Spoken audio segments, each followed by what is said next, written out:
আসসালামু আলাইকুম। নতুন একটা ভিডিওতে সবাইকে স্বাগতম। অবশেষে আল্লাহর রহমতে আপনাদের দুয়ায় আমি সহি সালামতে মিশর পৌঁছেছি।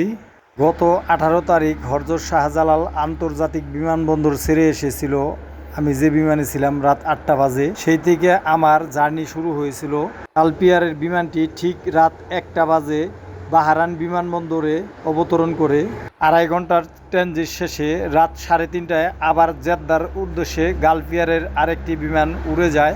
ঠিক ভোর 5:30টা বাজে জেদ্দা বিমানবন্দরে আমি যে বিমানে ছিলাম সেটা অবতরণ করে এবং জেদ্দা বিমানবন্দরে দ্রুত ইমিগ্রেশন শেষ করে আমি মক্কার উদ্দেশ্যে ট্যাক্সি ক্যাবে চড়ে জেদ্দা বিমানবন্দর ছেড়ে যাই। 3 দিন মক্কায় অবস্থান করে উমরা সম্পূর্ণ করে আবার মিশরের উদ্দেশ্যে সৌদি আরব ত্যাগ করি গতকাল।